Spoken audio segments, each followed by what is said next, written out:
Hi, I'm back. We're on page 2, and in this short video, I'm going to talk to you about Antoine Lavoisier and Joseph Proust. Both of these gentlemen were French chemists, and Antoine Lavoisier is quite famously known as the father of modern chemistry. Among one of the many things that he did was that he put together one of the first lists of elements as we know them today. He's famous for developing the law of conservation of mass or matter, and this law states that in a chemical reaction, atoms are not created or destroyed, they're simply rearranged.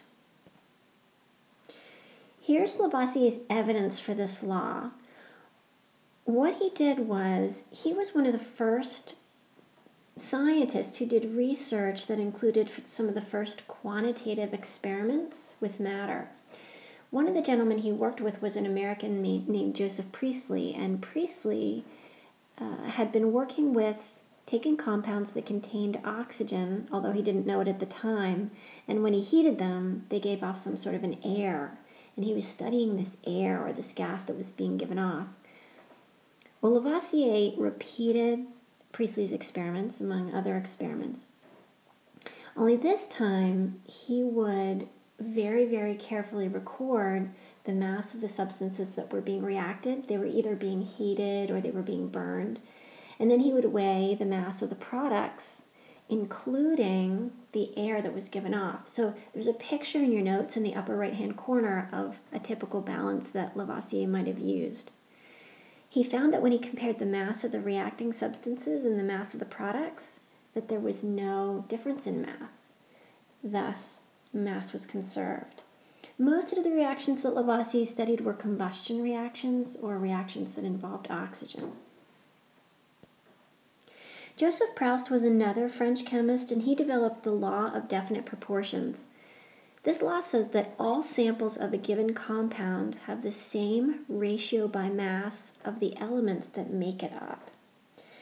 So one of the things that Proust did is he kind of did the reverse, and he took elements and combined them with oxygen by heating them, and he made metallic oxides.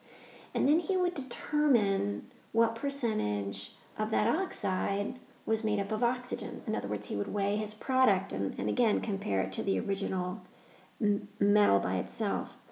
And one of the things that he found was that those percentages of oxygen were always very consistent for a particular metal.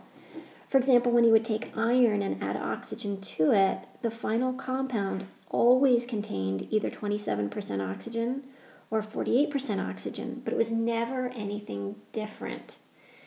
And this is one of the laws that eventually helped us to establish that matter must be made of atoms or these individual particles.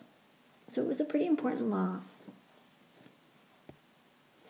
There's another video that I think you should watch that I put on Moodle, and it specifically talks about Joseph Priestley and Antoine Lavoisier.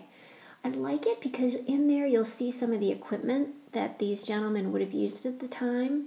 It's pretty primitive, but it's amazing what they were able to do with it. Once you're finished with that, click on the link for the YouTube video on John Dalton, and I'll see you soon.